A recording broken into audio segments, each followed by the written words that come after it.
안녕하세요. 경상북도 도민안전문화대학 생활안전 강의를 하게 된 경운대학교 안전방재공학과 전상철입니다. 이번 시간에는 심폐소생술, 자동제세동기, 기도폐쇄, 응급처치에 있어가지고 외상 및 상황별 어떤 처치 상황, 그리고 여름철 물놀이 및 산행에 있어가지고 안전사고 예방에 대해서 살펴볼 예정입니다. 교육의 목표는 생활안전 행동요령 학습을 통한 재난 극복 역량 확보입니다. 그래서 생활안전에 있어서 여러가지 다양한 유형별 안전사고 예방요령을 학습함으로써 앞으로 다가오는 재난에 있어가지고 극복할 수 있는 역량을 확보한다, 이렇게 보시면 되겠습니다. 그래서 생활안전 유형에 따른 행동 요령으로는 하계와 같이 살펴볼 예정입니다. 그런데 이 내용을 보시면은 응급처치 관련해서 내용이 모여져 있다고 아마 판단이 되실 겁니다. 그래서 이런 응급처치는 일상생활에서 발생할 수 있는 1분 1초를 다투는 긴박한 상황에서 사용하는 하나의 생명보험이다 라고 할 수가 있습니다.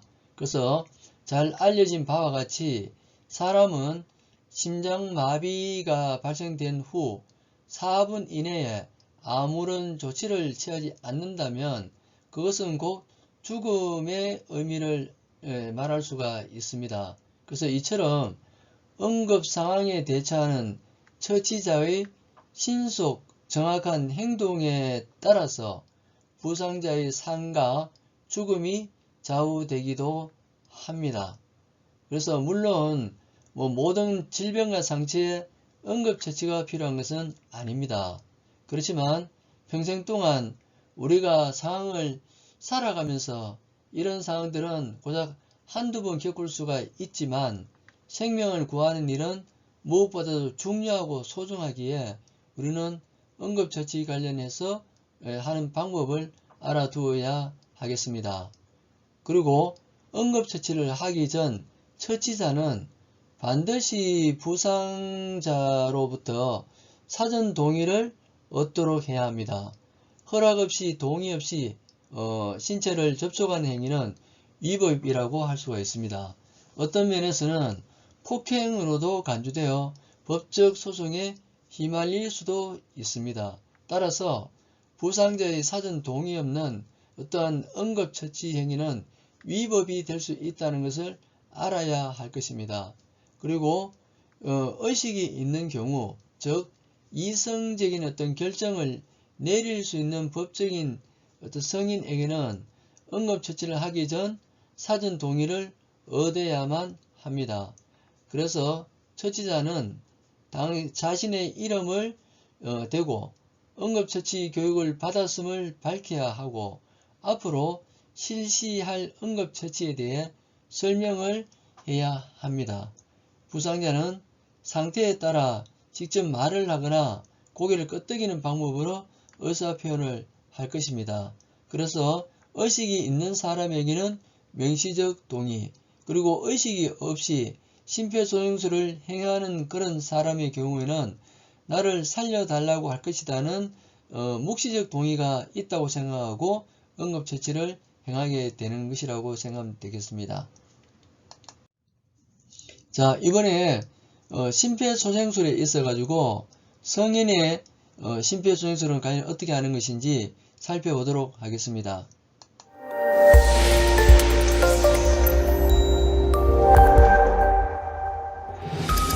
심정지가 발생하고 4분이 지나면 뇌에 산소가 공급되지 않아 치사율이 높아집니다. 이때 꼭 필요한 것, 바로 심폐소생술입니다. 성인의 심폐소생술, 어떻게 해야 할까요? 먼저 환자의 어깨를 가볍게 치면서 의식이 있는지 확인합니다. 이후 주변 사람들에게 119에 신고를 부탁하고 자동심장 충격기를 가져다 줄 것을 요청합니다.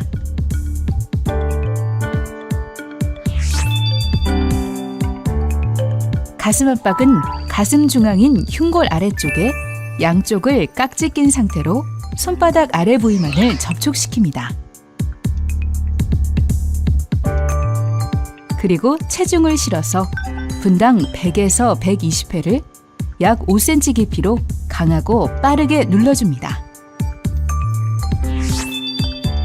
시술자의 어깨는 환자의 흉골이 맞닿는 부위와 반드시 수직이 되도록 합니다.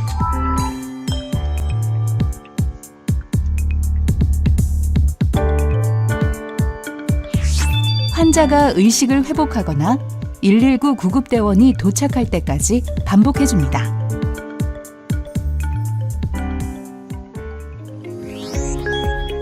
첫째, 의식 확인 후 119에 신고를 합니다.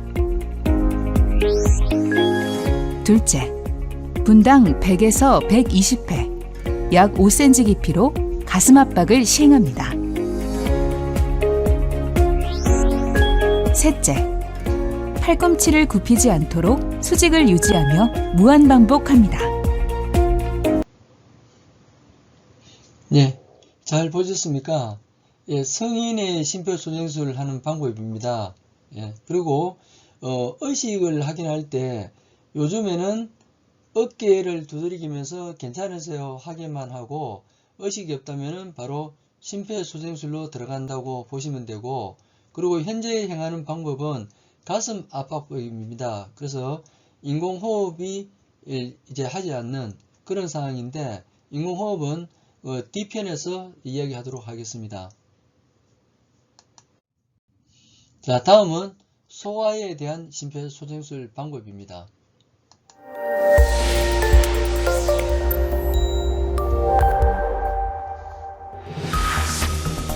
질식, 교통사고, 추락 및 기타 외상이 소아에게 일어날 경우 심정지가 발생할 수 있습니다. 이때 꼭 필요한 것, 바로 심폐소생술입니다. 소아의 심폐소생술, 어떻게 해야 할까요?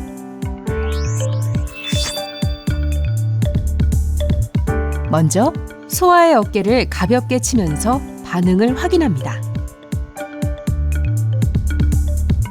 이후 주변 사람들에게 119에 신고를 부탁하고 자동심장 충격기를 가져다 줄 것을 요청합니다. 그 다음 호흡을 확인합니다. 가슴 압박은 가슴 중앙인 가슴뼈 부위에 한 손으로 손바닥 아래 부분만을 위치합니다.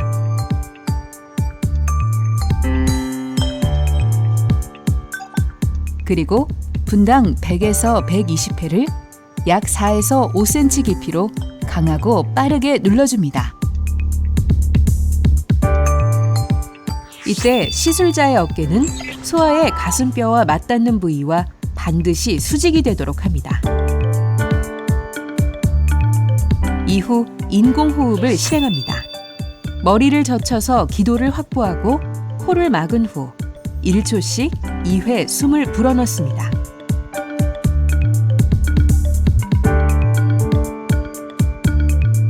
의식을 회복하거나 119 구급대원이 도착할 때까지 반복해줍니다.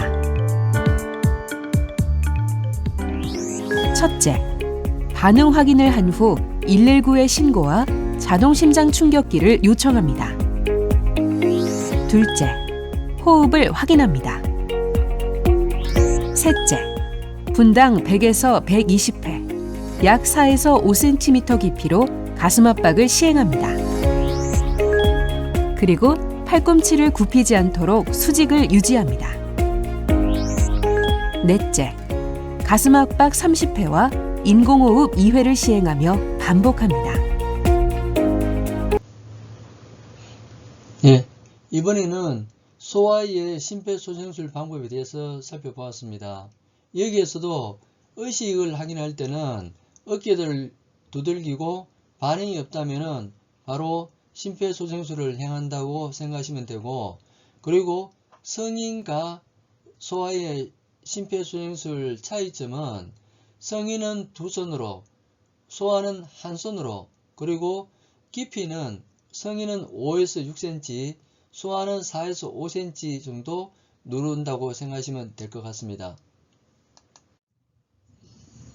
자, 다음은 영아에 대한 심폐소생술 방법입니다.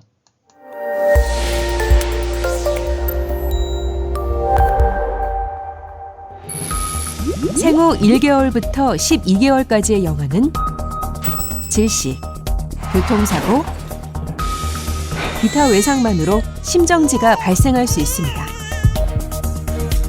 이때 꼭 필요한 것, 바로 심폐소생술입니다. 영아의 심폐소생술, 어떻게 해야 할까요?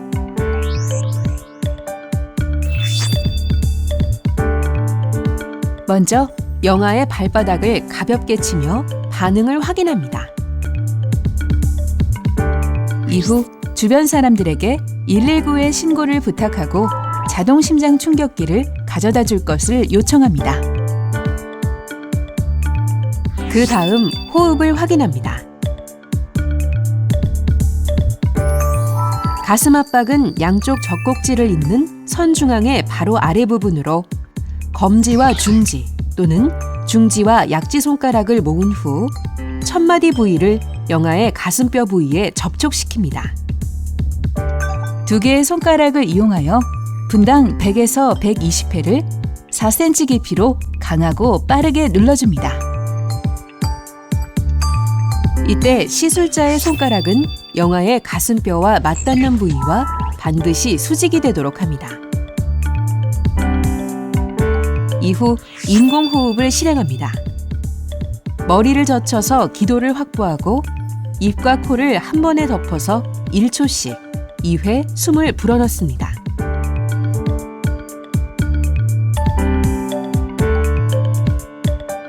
의식을 회복하거나 119 구급대원이 도착할 때까지 반복해줍니다. 첫째, 반응 확인을 한 후 119의 신고와 자동심장 충격기를 요청합니다. 둘째, 호흡을 확인합니다. 셋째, 분당 100에서 120회, 4cm 깊이로 가슴 압박을 시행합니다. 그리고 손가락을 굽히지 않도록 수직을 유지합니다. 넷째, 가슴 압박 30회와 인공호흡 2회를 시행하며 반복합니다.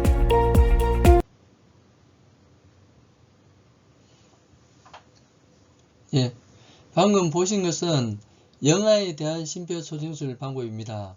영아의 경우는 의식 확인을 할 때 소아도 마찬가지지만 어깨를 두들겠지만 영아 같은 경우는 발바닥에 어떤 약간의 충격이라 그럴까, 간지럽힘을 하면서 반응을 봅니다. 그래서 의식이 있는지 확인을 하고, 그런 다음 가슴 압박을 할 때 성인이나 소아는 우리 손바닥으로 양손 아니면 한 손으로 했습니다. 그렇지만 그 영아 같은 경우는 손가락으로 90도로 만들어서 가슴을 압박하되 그 깊이는 3에서 4cm 정도 된다고 생각을 하시면 됩니다. 그리고 인공호흡을 행할 때는 처치하는 사람의 입 안에 영아의 코와 입이 동시에 들어올 수 있도록 한 번에 포갠 다음에 호흡을 한다고 하는 점이 다르다고 생각하시면 될 것 같습니다. 그리고 종합적으로 이제 행동 요령을 보면은 먼저 환자의 반응을 확인하고 그런 다음 도움 요청으로 사람을 모은 다음 119 신고 및 심장 충격기 그리고 일명 자동 제재동기를 부탁을 합니다. 그런 다음 가슴 압박 30회를 시행을 하고 그리고 기도 개방을 한 다음 인공호흡 2회를 실시하게 됩니다. 그런 다음 가슴 압박과 인공호흡을 반복하게 되고 119가 올 때까지, 그리고 내가 지쳐서 못하면은 다른 사람에게 교체하기 등을 빼고는 계속 가슴 압박과 인공호흡을 반복을 하고, 그런 다음 의식이 돌아온다면은 회복 자세를 취하는 게 심폐소생술의 행동 요령이라고 할 수가 있겠습니다. 자, 다음은 자동 제세동기, 일명 심장충격기라고도 이야기를 합니다. 그 사용 방법에 대해서 살펴보도록 하겠습니다.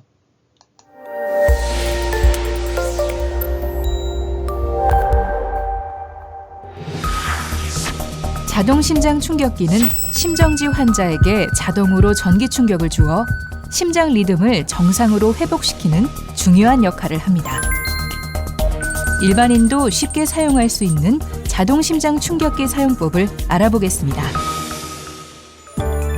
자동 심장 충격기 사용, 어떻게 해야 할까요? 자동 심장 충격기를 가져오면 가슴 압박을 인계하고 장비를 인수받은 즉시 전원을 켭니다. 전원이 들어오면 음성이 나오면서 사용 방법이 안내됩니다. 환자 가슴에 패드를 부착하세요.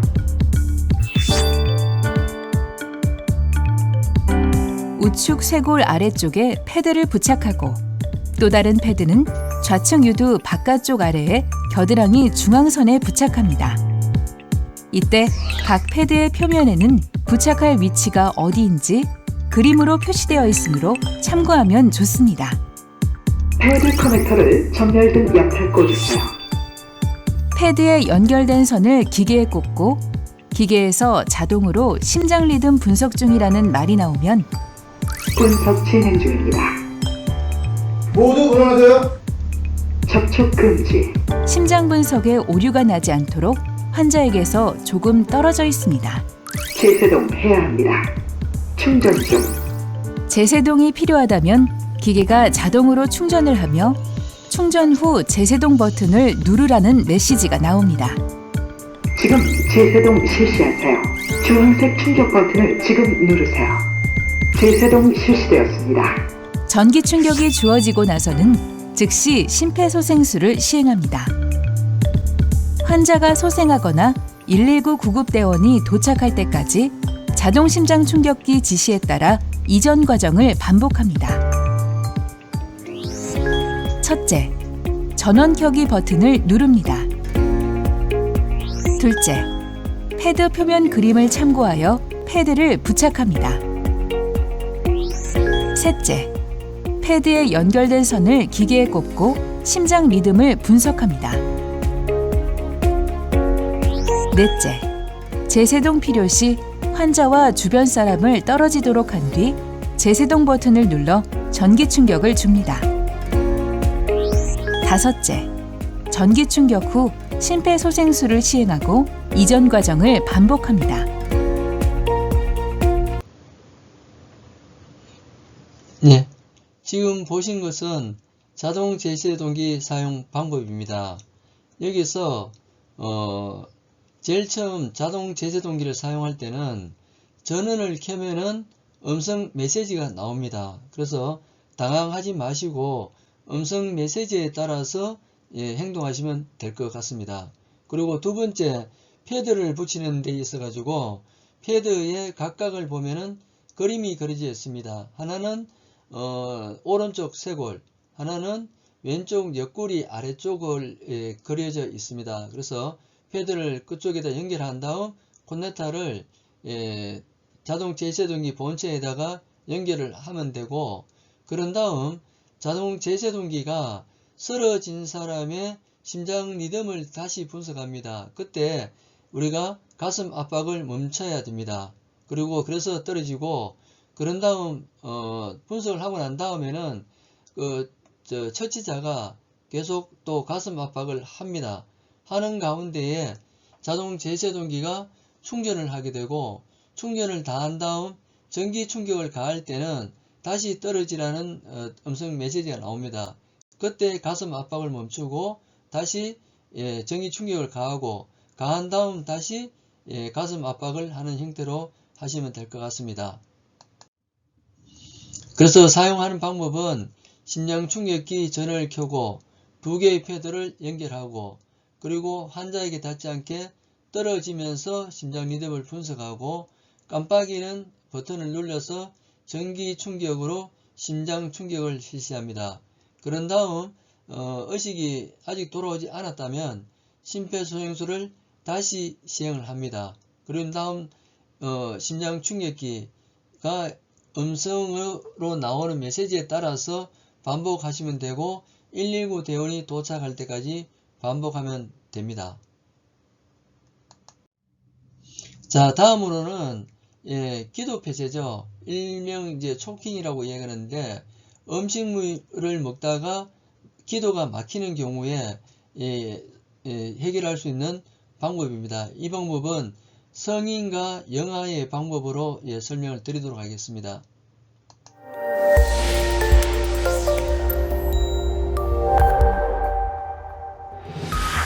성인의 기도이물 폐쇄는 대부분 음식물 섭취 중에 발생합니다. 이물질로 인한 기도 폐쇄 환자에게는 신속한 응급처치가 매우 중요합니다. 이때 꼭 필요한 응급처치는 하임리히법입니다. 성인의 하임리히법, 어떻게 해야 할까요? 환자가 숨쉬기 힘들어하거나 목을 감싸며 괴로움을 호소할 경우 기도 폐쇄로 판단하며 주변 사람들에게 119에 신고를 요청합니다. 환자 스스로 기침이 가능하다면 기침을 하도록 유도합니다.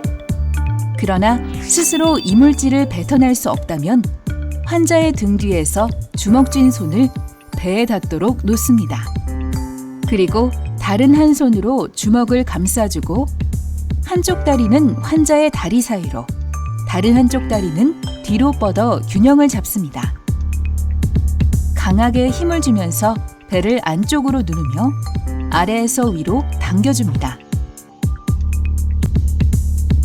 이물질이 제거되거나 119 구급대원이 도착할 때까지 복부 밀어내기를 반복합니다. 첫째, 상태 확인 후 119에 신고를 합니다. 둘째, 환자 스스로 기침을 하도록 유도합니다. 셋째, 환자의 등 뒤에서 주먹 쥔 손을 배꼽과 명치 중간 정도에 위치하여 배 안쪽을 누르며 아래에서 위로 당겨줍니다. 넷째, 이물질이 제거될 때까지 반복합니다. 지금 보신 것은 일명 복부 밀어내기에서 하임리히법의 성인에 관해서 하는 방법에 대해서 살펴보았습니다. 자, 다음에는 영아 관련해서 하는 방법에 대해서 살펴보도록 하겠습니다.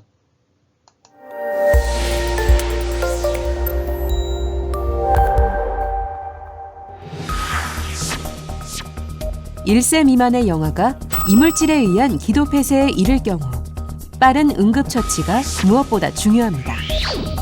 땅콩, 사탕과 같은 크기가 작고 둥근 형태의 음식을 섭취하거나 장난감, 건전지 등을 삼키는 행위로 인해 기도 폐쇄가 일어날 수 있습니다. 이때 꼭 필요한 응급처치는 하임리히법입니다. 영아의 하임리히법, 어떻게 해야 할까요? 얼굴에 청색증을 보이거나 쉰 울음소리가 들릴 경우 기도 폐쇄로 판단합니다. 주변 사람들에게 119에 신고를 요청합니다.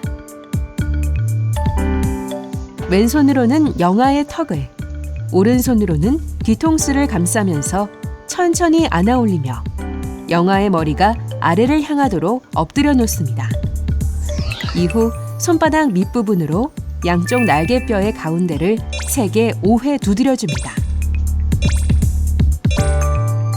다음은 턱과 뒤통수를 다시 손으로 감싸 들어 올려 바로 눕혀 가슴 압박을 시행합니다.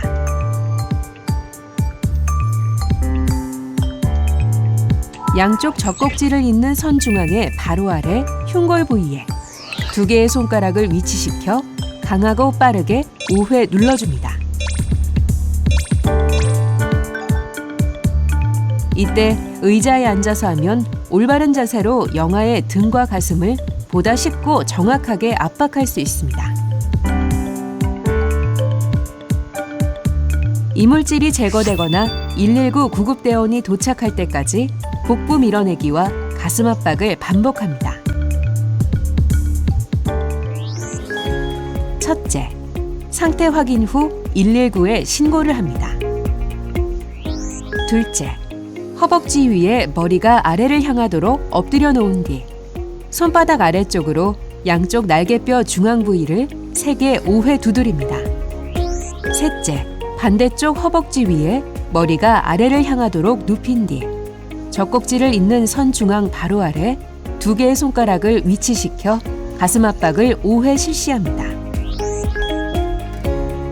넷째, 이물질이 제거될 때까지 반복합니다.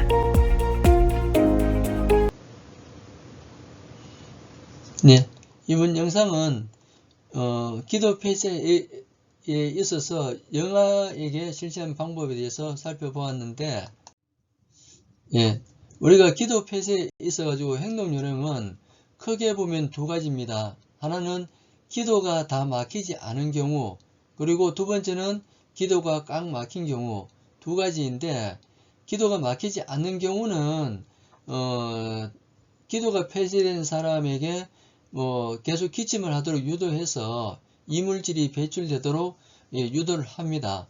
그렇지만 기도가 막힌 상황에서는 정신을 잃을 수가 있기 때문에 일명 하임리법으로 시행을 해서 어떤 대처를 하게 되겠습니다. 그래서 하는 방법은 영상을 통해서 다 보았고, 이렇게 하면 될 것 같습니다.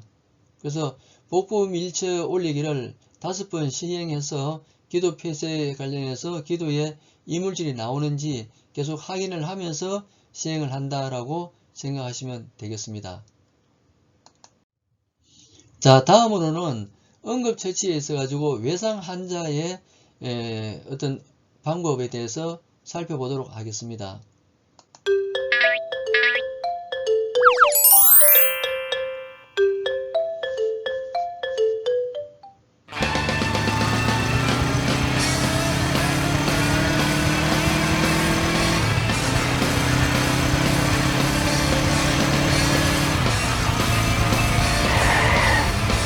야, 규식아. 오랜만이다, 야. 오랜만이다. 너 이 동네 사냐? 이쪽 동네에 살아. 야, 너 의대생이라면서. 뭐 그렇게 됐어. 너 학교 가는 길이야? 지금 학교 가야 돼. 그래? 야, 잘 됐다. 타, 내가 태워줄게. 에이, 보니까 뭐 헬멧도 하나밖에 없는 것 같은데? 의과대학 본과 졸업반인 박인규 학생은 사실 좀 겁이 많아요. 그래, 알았어.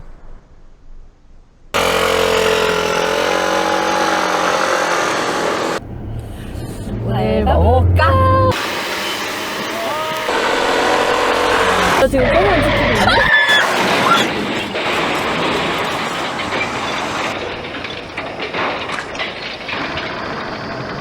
저런 어쩌죠? 아무래도 큰 사고가 난 것 같아요. 어떡해, 나 너무 무서워. 어떡해.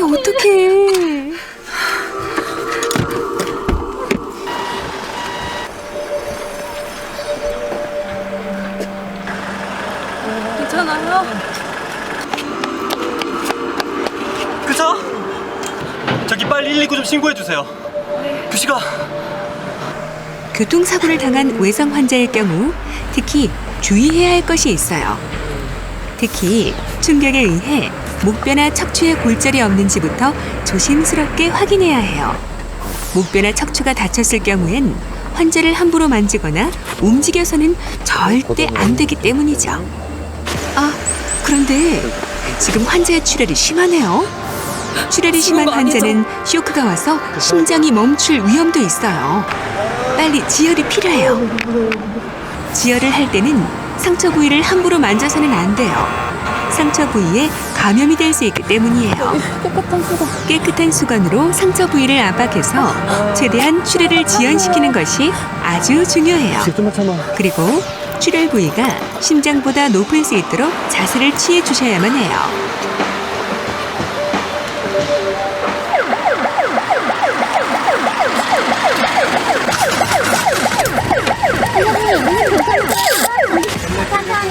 천천히. 네, 환자님 머리가 잡아주세요.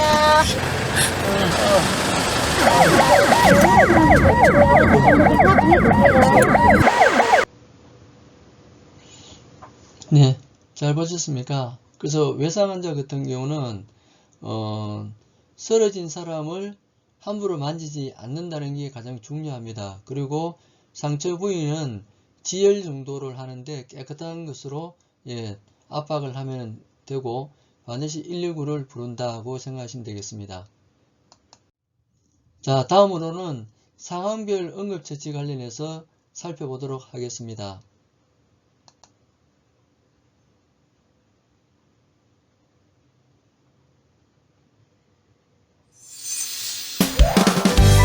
일상에서 아기에게 응급 상황이 발생했을 때 어떻게 해야 할까요? 첫째, 아이가 음식물이나 이물질을 삼켜 기도가 막혔을 경우입니다. 여러 이물질을 확인하고 이물질이 보이지 않을 때 손가락을 넣어서 빼려 하면 더 깊이 들어갈 수 있으니 손가락을 넣으면 안 돼요. 먼저 아이의 턱과 뒤통수를 감싸고 목을 보호하며 천천히 안아 올려요. 아이의 머리를 아래 방향으로 향하도록 하고 한 손으로 아이를 대퇴부에 지지한 후 손바닥의 아랫부분으로 등의 중앙부를 5회 두드려주세요. 그 후 아이를 돌려서 바로 눕히고 젖꼭지 연결선 바로 아래 가슴뼈 중앙을 두 손가락으로 5회 눌러줍니다. 이물질이 제거될 때까지 반복하고 중간중간 입안을 확인하여 이물질이 보이면 제거해주세요. 둘째, 아이의 골절 시 응급처치 방법입니다. 아이가 추락, 충돌, 충격으로 골절되었다면 바로 움직이지 않고 신고 후 구급대의 도움을 기다려요. 외상이 있을 경우 깨끗한 거즈나 수건으로 상처 부위를 감싸 지혈을 해야 해요. 셋째, 아이가 화상을 입었을 때입니다. 먼저 화상 부위의 옷이나 이물질은 상처가 날 수 있으니 억지로 떼면 안 돼요. 화상 부위는 흐르는 차가운 물에 10분 이상 열을 식혀 통증과 물집을 완화시켜주세요. 물집이 잡힌 경우 감염의 원인이 되므로 절대로 터뜨리지 마세요. 그리고 화상 부위가 광범위하거나 얼굴, 손, 발, 생식기인 경우에는 즉시 병원으로 이송하도록 합니다. 큰 화상이 아니어도 응급처치 후에는 반드시 병원에서 치료를 받아야 해요.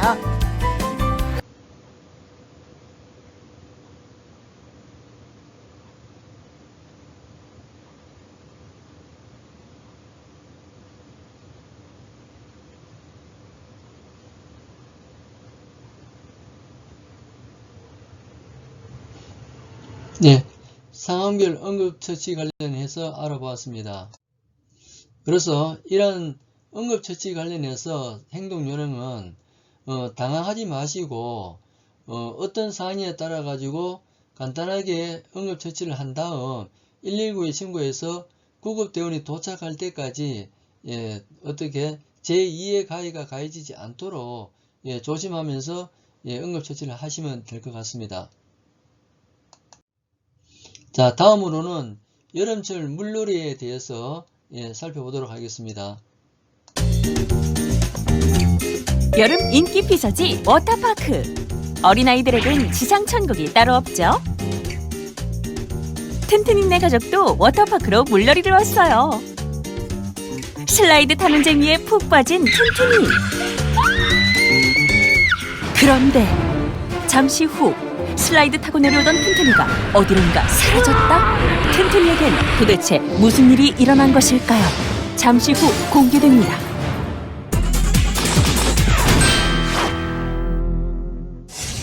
먼저 입수 전 수칙부터 알아볼게요. 사람이 어마어마하게 몰리는 휴가철에는 입장할 때부터 조심해야 한대요. 문틈에 손과 발이 낄 수 있으니 무리하게 문을 나서면 안 되고요. 일단 들어가면 수영복 재질의 옷과 머리카락을 완전히 덮을 수 있는 모자를 꼭 착용합니다. 낙상 사고와 미끄러운 방지를 위해 양말, 슬리퍼, 아쿠아 슈즈 등 실내화 착용도 필수예요. 갑자기 차가운 물에 들어가면 심장에 무리를 줄 수 있으니 안전요원의 지시대로 준비 운동을 하고 안전요원이 없으면 가볍게 5분간 스트레칭 후 들어갑니다. 그리고 준비 운동이 끝나면 구명조끼를 착용합니다. 구명조끼가 벗겨지는 걸 방지하기 위해 생명줄 벨트도 반드시 착용해야 해요. 이제 다리, 팔, 얼굴, 가슴, 심장에서 먼 부분부터 물을 적신 후 물에 들어갑니다.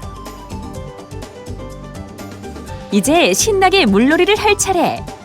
여기서 유의할 점은 우리 어린이들 수심이 배꼽 아래 정도 오는 곳에서만 놀아야 해요.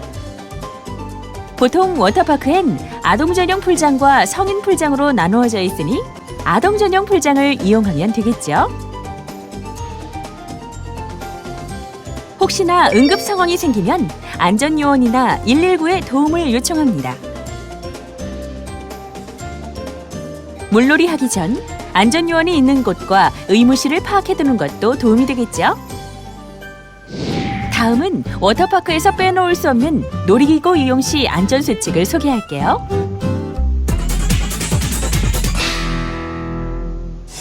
먼저 놀이기구 타기 전 이용 기준을 꼭 확인해야 해요. 놀이기구마다 신장 기준이 다르니 이 점을 꼭 확인하고 탑니다.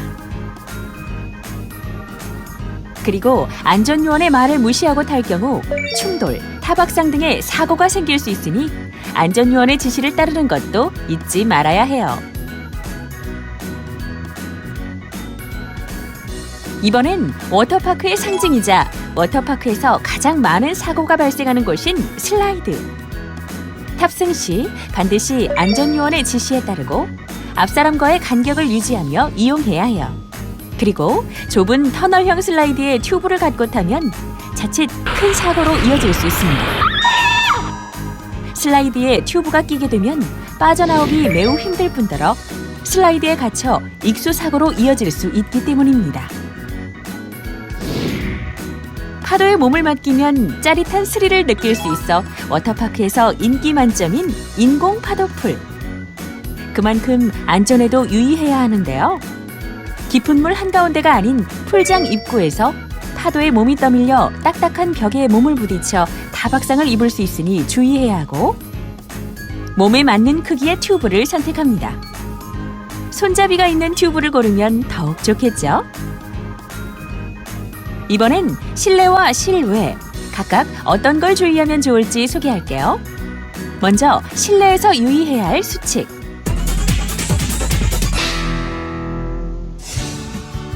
햇볕이 쨍쨍 내리쬐는 실외와 달리 실내는 물기와 습기로 가득해 바닥이 미끄럽죠? 걸어 다닐 때 항상 발밑을 살펴야 합니다. 실내에서 물놀이를 하다 보면 외부 환경과 차단돼 있어 시간 가는 줄 모르는 경우도 많은데요. 장시간 물놀이에 노출되면 체온이 떨어져 자칫 위험해질 수 있기 때문에 50분 물놀이를 했다면 물 밖에서 10분을 쉬는 식으로 적절히 휴식을 취해 주어야 합니다. 충분히 휴식을 취한 뒤에는 가볍게 스트레칭을 한 후 물에 들어가는 것 잊지 마시고요. 실내외를 모두 갖춘 워터파크를 이용할 경우 선글라스를 실내에서도 착용하는 경우가 있는데요. 어둠 때문에 시야를 가려 다른 사람들과 부딪히거나 장애물과 충돌할 수 있으니 선글라스는 밖에서만 착용하도록 합니다. 이번엔 실외에서의 안전수칙입니다. 실외에서 물놀이를 할 때에는 자외선 차단제를 꼭 발라줘야 해요. 방수 기능이 있는 차단제가 아닌 경우 물에 쉽게 내려갈 수 있으니 1시간에서 2시간마다 덧발라줍니다. 실내와 달리 실외에선 선글라스는 필수입니다. 실외에선 햇빛이 물에 반사돼 평소보다 더 많은 양의 자외선이 눈에 흡수되기 때문에 야외 물놀이를 할 때는 선글라스를 반드시 착용합니다.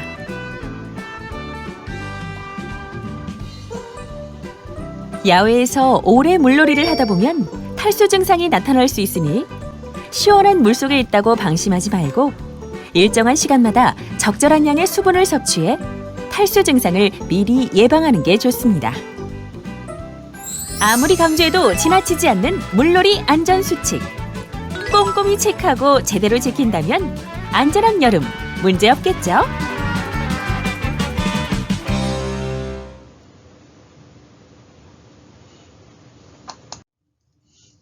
예, 방금 보신 것은 물놀이 관련해서 안전사고 예방 행동 요령입니다. 그래서 크게 보면은 물에 들어가기 전하고 그리고 물놀이 할 때 사고가 있을 때 그때 대처하는 요령입니다. 그래서 물놀이 전에는 충분하게 준비 운동을 하고 구명조끼를 착용 후에 물에 들어간다고 생각을 하시고 그리고 안전요원의 안내에 따라 가지고 물놀이를 해야 합니다. 그리고 물놀이 하고 있는 도중에 사고가 났을 경우에는 즉시 119에 신고한다는 마음으로 하시고 물에 빠진 사람을 구조를 한 때에는 인공호흡이나 심폐소생술을 행하는 등 응급처치를 반드시 실시를 해야 됩니다. 그리고 다음도 알아보겠습니다. 다음은 산행 안전사고입니다. 동영상 한번 보시겠습니다. 대자연의 품에서 몸과 마음의 건강을 위해 즐기는 산행. 하지만 늘어나는 산행 인구만큼이나 안전 부조리로 인한 갖가지 산악사고도 매년 증가하고 있는데요. 산악사고의 종류와 안전한 등반 요령을 알아봅니다.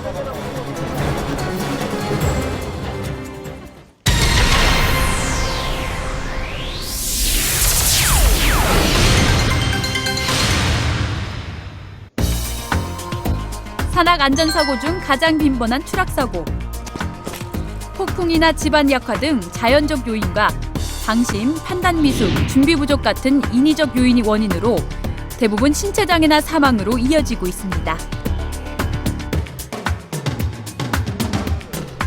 40, 50대에서 빈번한 탈진사고는 자신의 건강이나 체력을 생각하지 않고 무리하게 걷거나 무거운 짐을 지고 산행하는 경우에 자주 발생합니다. 특히 탈진 상태에서 악천후를 만났을 땐 저체온증으로 목숨을 잃는 경우가 있어 각별한 주의가 필요합니다.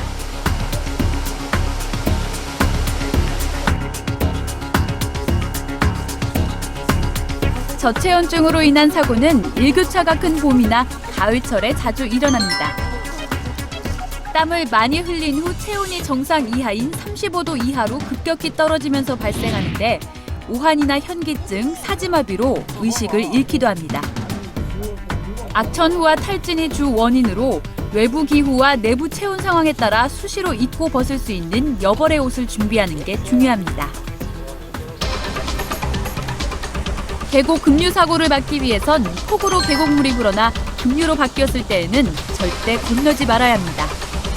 무엇보다 비가 올 때에는 계곡 산행을 피하는 것이 사고 예방의 지름길입니다. 일사병은 여름철 장시간 뜨거운 햇볕에 노출되어 있을 때 체온이 39도에서 40도까지 올라가면서 발생합니다. 기력이 떨어져 무의식 상태에 빠질 경우 사망에 이를 수도 있어 여름 산행 시 각별한 주의가 표구됩니다. 겨울 산행 시 가장 빈번한 동상과 동사사고는 젖은옷과 신발, 장갑이 얼었을 때 발생합니다. 겨울 산행에 나설 땐 장비를 철저히 준비하고 안전을 최우선으로 하는 마음가짐이 중요합니다.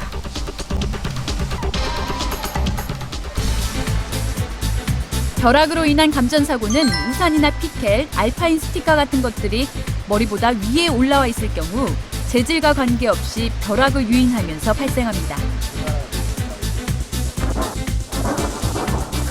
벼락은 주로 높은 곳에 떨어지므로 천둥번개가 칠 때는 재빨리 낮은 곳으로 대피해야 불의의 사고를 예방할 수 있습니다.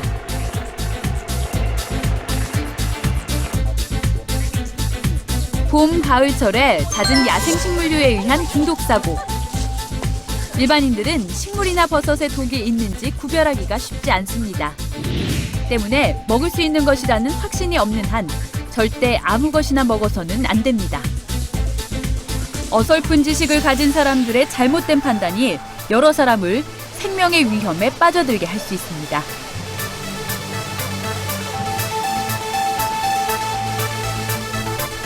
낙석 사고를 막기 위해선 낙석이 자주 발생하는 경사진곡과 바위벽 아래를 지날 때 돌을 떨어뜨리지 않도록 조심해야 합니다.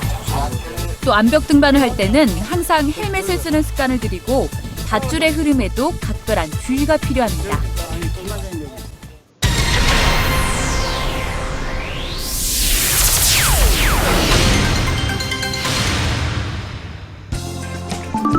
산행 전에는 산행 코스, 난이도 등에 대한 충분한 정보를 얻은 후 해지기 1~2시간 전 산행을 마칠 수 있도록 계획을 세웁니다.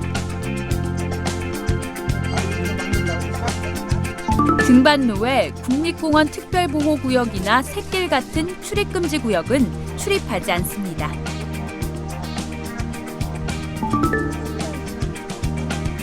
기상특보가 발령될 때는 산행을 자제합니다. 만약 산행 중 기상특보가 발령되면 이동 중인 탐방객들은 재빨리 하산하거나 안전한 장소로 신속히 대피합니다.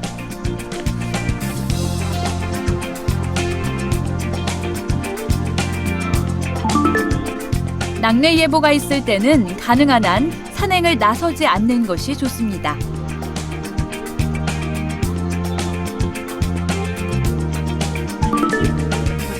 산행 계획은 자신의 체력을 고려하여 수립하고 절대 무리한 산행은 금물입니다.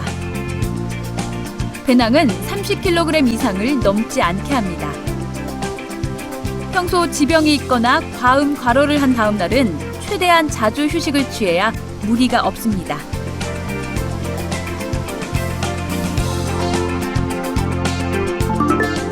충분한 경험과 장비를 갖추지 않고 암릉이나 암벽 등반을 하지 않습니다. 특히 초보자는 위기 대처 능력이 떨어져 추락사고 같은 치명적인 사고가 일어날 수 있어 더욱 주의해야 합니다.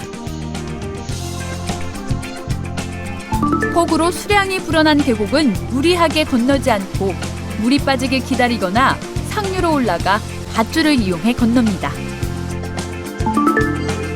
산행 전후엔 스트레칭으로 충분히 몸을 풉니다. 발목을 중심으로 스트레칭을 하면 관절 부상을 예방할 수 있습니다. 계절에 맞는 장비와 복장을 갖춥니다. 또 기상이변 등을 대비해 랜턴, 우의, 상비약품을 준비합니다. 혼자 산행을 하면 응급 상황에 대처할 수 없는 만큼 단독 산행은 피합니다.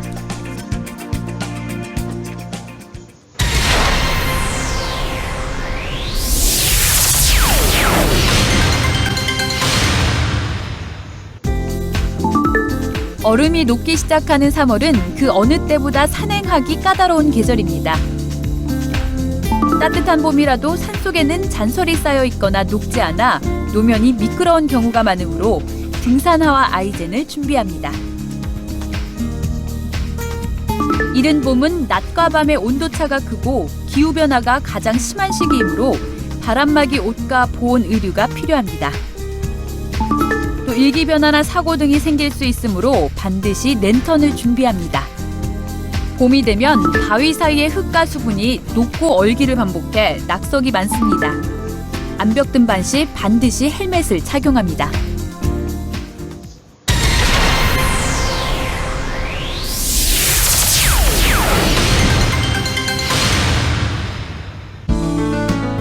여름은 장마로 인한 폭우가 빈번한 계절입니다. 폭우나 우천 시 산행 요령을 숙지하고 장비 보호와 체온 유지를 위한 방수 대책과 의료 관리가 필요합니다. 땀이나 빗물을 닦기 위한 등산용 손수건과 강한 태양광으로부터 얼굴을 보호해주는 차양이 넓은 모자도 준비하면 좋습니다.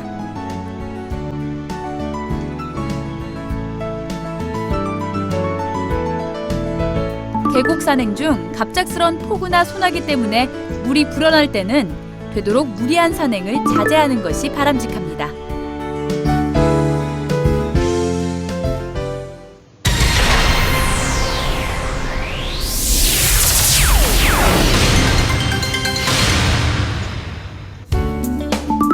가을은 날씨 변화가 심해 사전 준비가 필요합니다. 더위가 가시지 않은 9월이라고 해도 반드시 바람막이 옷과 보온 의류를 준비합니다.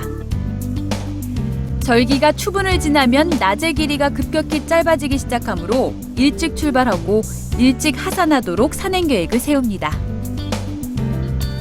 낙엽이 쌓이면 길을 잃기 쉬우므로 지도를 지참하고 해가 짧아지는 시기이기 때문에 당일 산행이라도 반드시 랜턴을 준비해야 안전한 산행을 즐길 수 있습니다.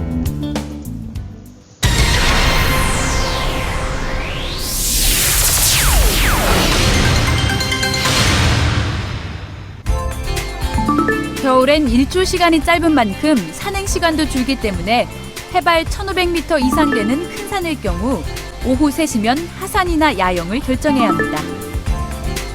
특히 겨울 계곡은 빨리 어두워지므로 당일 산행일 경우 코스를 될 수 있으면 동쪽에서 서쪽 능선으로 잡는 것이 안전합니다.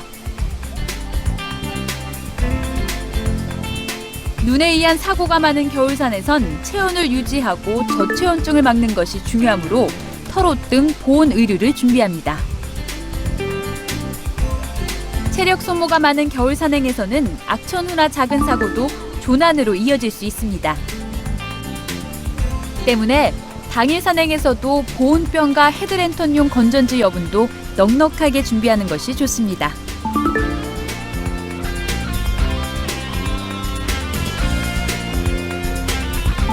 털옷과 스패츠, 장갑과 아이젠, 등산화는 겨울 산행에 꼭 필요한 장비이므로 철저하게 준비합니다. 작은 부주의로 목숨까지 잃을 수 있는 산악사고. 미리 준비하고 주의하는 것만이 우리의 소중한 생명을 지킬 수 있습니다.